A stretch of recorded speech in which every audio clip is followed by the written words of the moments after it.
Selamat pagi teman-teman.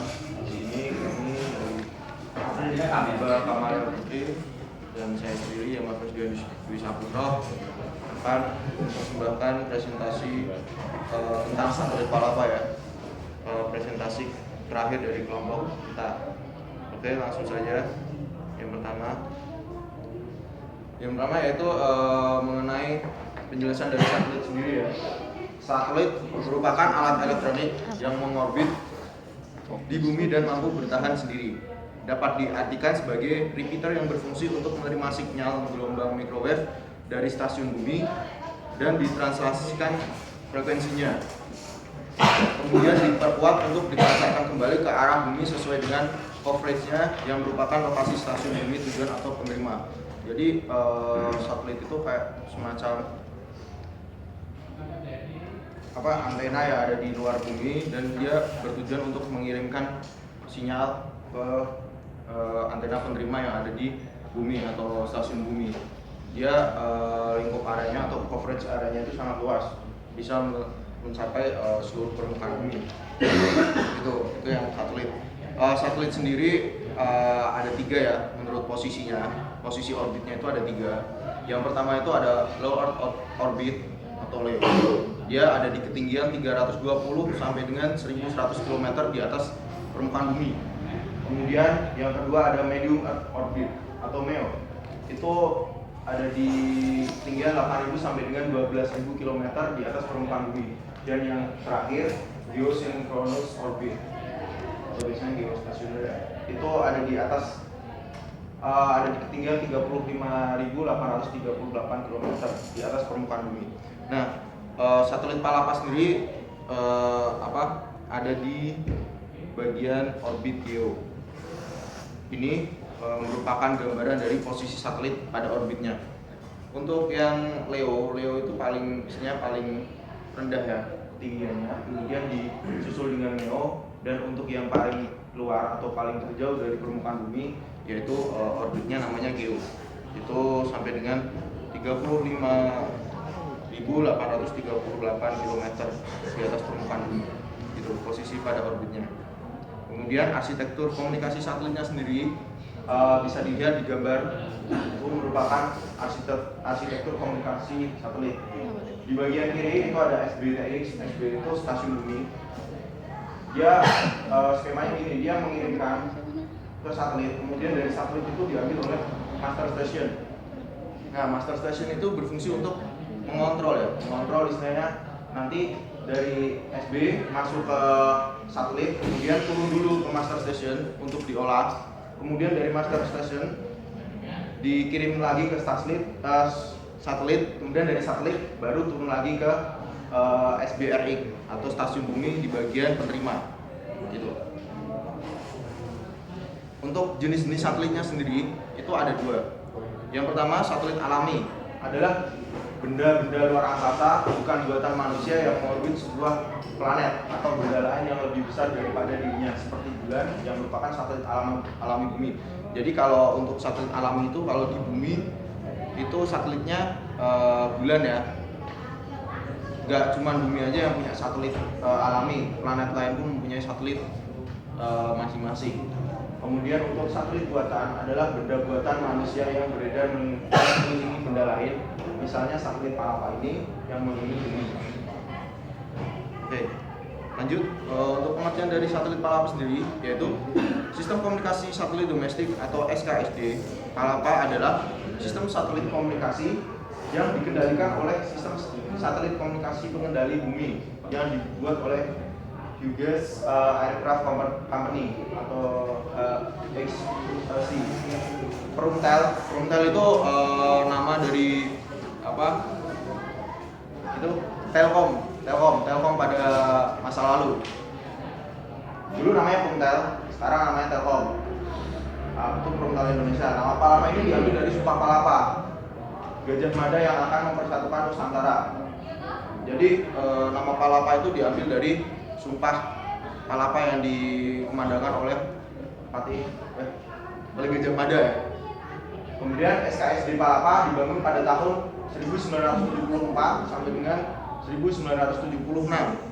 Pada tanggal 9 Juli 1976 diluncurkan satelit Palapa generasi pertama milik Indonesia di Cape Kennedy, Florida, Amerika Serikat. Atau sebutannya dia satelit Palapa A1. Untuk penempatan frekuensi sendiri, ini penggunaan spektrum frekuensi diatur dalam IP atau International Telecommunication Union dan CCIR atau Communication International Radio. Satelit Palapa beroperasi pada lokasi frekuensi C-band.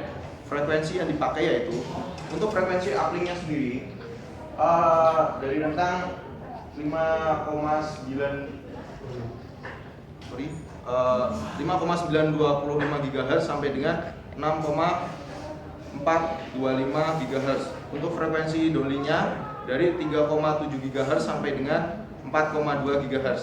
Untuk lebar pita frekuensi total dibagi menjadi beberapa pita frekuensi yang lebih kecil dengan lebar 36 MHz. Disebut transponder. Jadi kalau istilah satelit itu terdiri dari beberapa transponder yang ada di baik di sisi satelitnya sendiri maupun yang ada di bumi. Gitu. Transponder berfungsi sebagai penerima sinyal dari stasiun bumi pemancar, memperkuat sinyal tersebut lalu memancarkan sinyal kembali ke stasiun bumi penerima untuk menggambarkan spektrum frekuensi satelit Palapa. Untuk satelit Palapa sendiri bekerja pada pita frekuensi C, yaitu antara 3,7 sampai dengan 4,2 GHz untuk frekuensi downlink-nya dan 5,925 GHz untuk frekuensi uplink.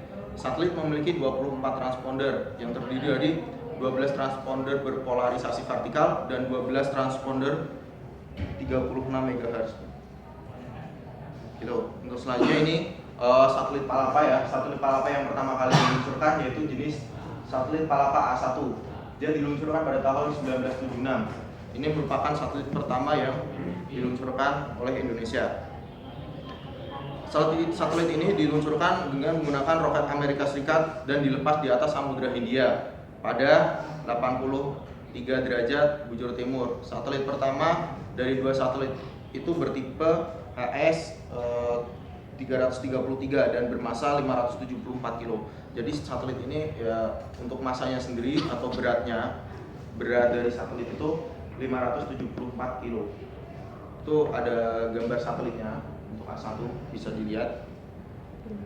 Kemudian untuk selanjutnya yaitu satelit Palapa A2. Dia diluncurkan pada tahun 1977 dan dioperasikan oleh Perumtel atau yang sekarang namanya Telkom. Palapa A2 diluncurkan pada tanggal 10 Maret, tepatnya pada tanggal 10 Maret 1977 dengan roket Delta 2914 dan beroperasi di orbit 77 derajat bujur timur sejak tanggal 11 Maret 1977. Jadi dia diluncurkan pada tanggal 10 Maret, kemudian dioperasikan pada tanggal 11 Maret, 3 bulan Januari 1998. 4 tahun melewati masa operasional yang direncanakan. Jadi dia istilahnya lifetime-nya itu lebih lama daripada yang diprediksi sebelumnya. Ini merupakan spesifikasi Palapa A. Untuk tipe atau aplikasinya dia komunikasi, operatornya sendiri Perumtel atau yang sekarang namanya Telkom. Terus untuk kontraktor atau pembuatnya itu Hugnes. Untuk equipmentnya dia 12C C-band transponder. Untuk powernya sendiri dia menggunakan solar cell, jadi bukan baterai atau apa tapi menggunakan solar cell ya. Kemudian lifetime-nya sampai dengan 7 tahun. Untuk beratnya itu tadi yang udah dibilang pada awal sekitar 574 kg. Untuk orbitnya sendiri dia menggunakan orbit geo. Terus untuk launchingnya itu tanggal 8 Juli 1976 itu yang Palapa A1. Kemudian untuk yang Palapa A2 itu ada di tanggal 10 Maret 1977. Untuk coverage areanya untuk Palapa A1 dan A2 itu dia melingkupi Sumatera, Jawa, Bali, Kalimantan, Sulawesi, Irian Jaya, dan beberapa negara tetangga seperti Singapura, Malaysia, Thailand, dan Filipina. Untuk utility-nya atau kegunaannya itu sebagai voice dan televisi. Jadi untuk sambungan suara sama televisi. Nah, kita beranjak ke satelit Palapa B1. Jadi satelit Palapa itu nggak cuma A1 dan A2, masih banyak lagi. Untuk yang kedua, untuk yang ketiga, ini satelit Palapa B1.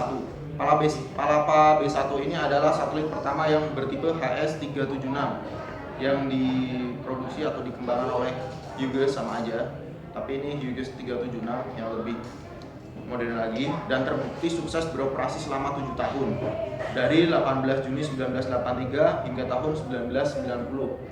Satelit yang juga masih dioperasikan oleh Perumtel ini beroperasi di jalur 108 penjuru timur. Jadi untuk sudut sebenarnya apa ya, titik operasinya itu beda-beda. Kalau ini di 108 penjuru timur. Itu gambarnya satelit, bisa dilihat, mungkin agak kurang jelas ya. Ini satelit yang tinggi daripada satelit yang sebelumnya. Untuk yang selanjutnya mungkin bisa dijelaskan oleh Mbak Diba. Terima kasih.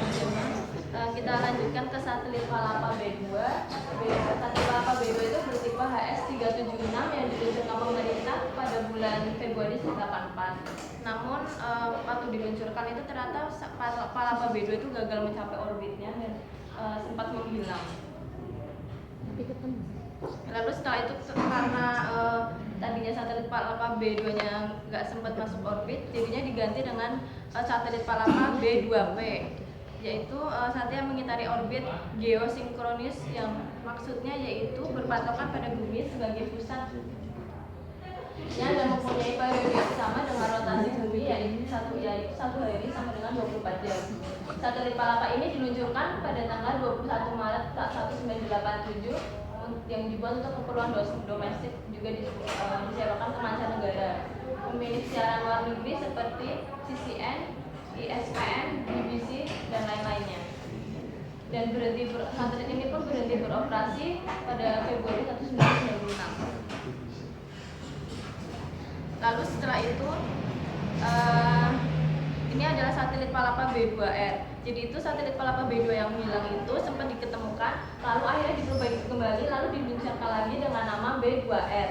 Yang ini beroperasi kembali pada tanggal 13 April 1990 hingga tahun 2000.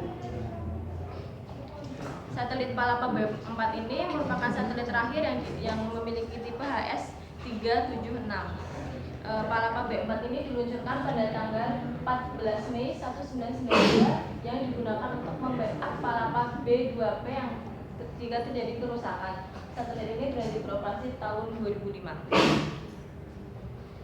Selanjutnya ini spesifikasi dari Palapa sendiri. Palapa B sendiri tipenya masih communication, habis itu operatornya itu Telkom, kontraktornya Hughes, equipmentnya itu 24 C-band transponder, powernya solar cell, lifetime-nya itu 7 tahun untuk B1, 9 tahun untuk B2P, 10 tahun untuk B2R, dan 13 tahun untuk B4. Orbitnya sendiri masih geo. Date launch-nya itu 18 Juni 1983 untuk B1, 20 Maret 87 untuk B2P, 13 April 90 untuk B2R, dan 14 Mei 92 untuk B4. Coverage-nya itu Indonesia, Papua Nugini, dan beberapa negara di ASEAN. Utility-nya masih voice sama television. Selanjutnya, setelah meluncurkan Palapa bertipe B, satelit Palapa meluncurkan bertipe C1, yaitu yang dimiliki satelit ini adalah satelit pertama yang dimiliki oleh PT Satelit Palapa Indonesia atau Satelindo. Palapa C1 bertipe HS601 ini diluncurkan pada tanggal 31 Januari 1996, dan ini adalah pengganti satelit B4 yang mengorbit di 113 bujur timur dengan jangka waktu operasi 7 tahun. Namun karena terjadi kegagalan pengisian baterai, maka pada tanggal 24 November 1998 Palapa C1 dinyatakan tidak layak lagi beroperasi dan digantikan Palapa C2. Ini juga masih dioperasikan oleh PT Satelindo. Palapa 2 juga sama, yaitu HS601, dan diluncurkan pada tanggal 15 Mei 1996 dan berhenti operasi 2011. merupakan spesifikasinya, types-nya untuk communication, operatornya Satelindo, kontaktornya Hugnes, equipment-nya itu 30 C-band transponder dan 4 Q-band transponder. Power-nya itu solar dan baterai. Lifetime-nya itu 3 tahun untuk C1 dan 15 tahun untuk C2. Orbitnya Geo, date launch-nya tanggal 1 Februari 1996 untuk Palapa C1 dan 16 Mei 1996 untuk A2. Untuk coverage-nya itu Indonesia, Asia Tenggara, dan sebagian dari Cina, India, Jepang, dan Australia. Satelit Palapa selanjutnya yaitu satelit Palapa D yang memiliki kode internasional 2009046A yang ini terbaru di bawah masih sekarang masih ada di satelitnya masih ada, terus diluncurkan oleh Indosat pada tanggal 31 Agustus 2009. Ini berada pada geostasioner 113 Budi Utomo yang akan selesai masa operasinya rencananya tahun 2024. Itu merupakan gambar dari satelit Palapa sendiri. Untuk spesifikasinya itu type-nya communication, operator itu PT Indosat, kontraktornya udah bukan Hugnes lagi tapi Thales Alenia Space. Terus equipment-nya itu 24 standar C-band, 11 extended C-band dan 5 Q-band transponder. Power-nya itu solar array sama baterai. Lifetime-nya direncanakan bisa mencapai 15 tahun. Terus orbitnya itu Geo, date launch-nya itu 31 Agustus 2009. Coverage-nya itu Indonesia, negara-negara ASEAN, terus negara Asia, Middle East sama Australia. Nah, ini merupakan stasiun-stasiun bumi yang ada di Indonesia. Stasiun bumi lintas utama atau tadi master controlnya itu ada di ibu kota provinsi. Pengendali utama itu ada di Cibinong, Jakarta. Terus stasiun bumi lintas tipis dengan TV di daerah terpencil seperti Bengkulu, Biak, dan Pangkal Pinang. Lalu stasiun bumi lintas tipis tanpa TV di daerah terpencil seperti Ternate, Fak-Fak dan Manokwari.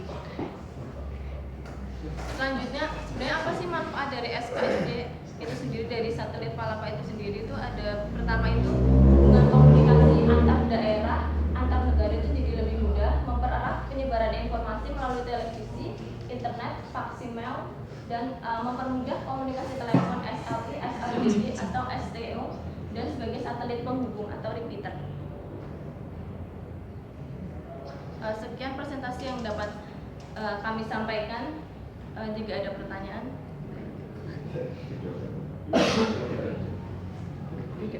Ya, Mas Rifki.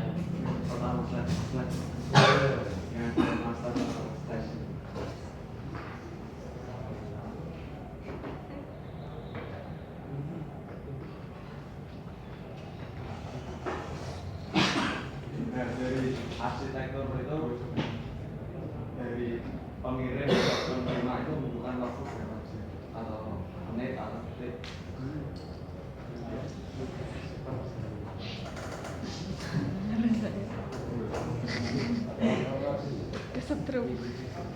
Ya, Mas Rifki tadi menanyakan tentang waktu ya, Mas. Maksudnya waktu tempuh dari pengiriman data antar stasiun bumi ya yang dilewatkan oleh satelit. Untuk secara teori sendiri mungkin tadi sedikit udah disampaikan oleh Pak Eko masalah rumusannya gimana sesuai dengan sudut kemiringan dari antara satelit bumi dengan satelitnya itu sendiri. Di sini saya udah menemukan, Mas, dari beberapa teori. Untuk satelit Palapa sendiri kan termasuk dari orbit Geo, ya kan? Itu orbit Geo sendiri tinggi orbitnya sekitar 35.800 km di atas permukaan bumi, dengan periode orbitnya itu 24 jam kecepatan putar. Kemudian kecepatan putarnya itu 11.000 km per jam. Itu waktu tampak selalu tampak karena dia mengorbit sesuai dengan orbit bumi 24 jam. Terus untuk kecepatan transmisi datanya sendiri itu sekitar 250 milisecond. Itu waktu tempuh dari perambatan gelombang dari stasiun bumi ke satelit dan kembali lagi ke stasiun bumi. Jadi dari stasiun bumi TX sampai dengan ke stasiun bumi RX itu sekitar 250 milisecond. Itu berdasarkan orbit geo-nya, karena dia berorbit di posisi geo. Gitu mas. Itu udah termasuk master. Ya udah. Itu. Mungkin pertanyaan satu lagi sebagai pertanyaan penutup. Oke. Kalau tidak ada mungkin bisa. Oh ada. Oh ya Pak, tunggu mas. Dari satelit pertama apa itu berapa jumlah transportnya yang pertama yang terakhir itu menunjukkan itu jumlah transportnya berapa, terus apa yang membedakan jumlah transponder yang pertama sama yang pertama. Oke. Kalau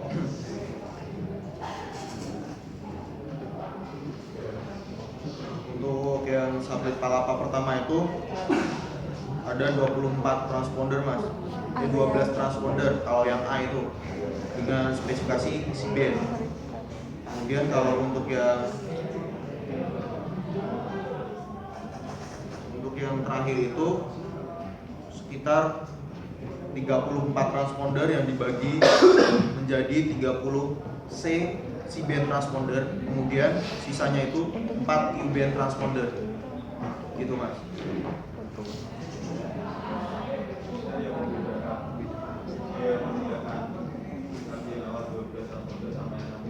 Otomatis Silakan Mbak Tika. Saya menjelaskan, jadi itu pas yang waktu pertama tahun 76 itu cuma 12 transponder, karena pada tahun 76 itu kebutuhan buat komunikasi di satelit itu masih sedikit kan, paling cuma buat voice gitu, television aja kan masih hitam putih itu, makanya itu cuma butuh 12 transponder. Tapi yang paling terakhir sendiri baru diluncur di tahun 2009 itu sampai 34 transponder, karena kan kita ya kebutuhan buat internet dan lain sebagainya, itu tuh udah banyak dan besar, jadinya itu transponder yang dibutuhkan juga harusnya semakin banyak. Transponder itu untuk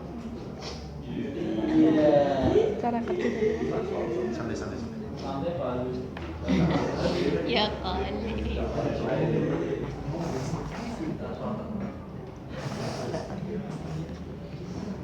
Langsung sampai mati.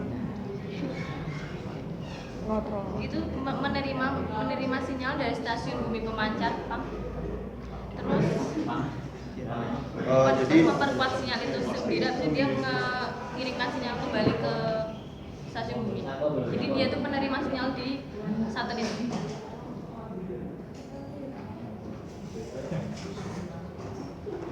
Jadi dia itu kayak fungsinya kalau secara kayak jalur komputer sebagai repeaternya gitu loh Pak. Dia menerima dari stasiun bumi, kemudian ditangkap oleh transponder yang ada di satelit, dan itu dikuatkan. Setelah dikuatkan, kemudian dikirimkan kembali ke penerima. Itu fungsi transponder ini. Oke, itu ya.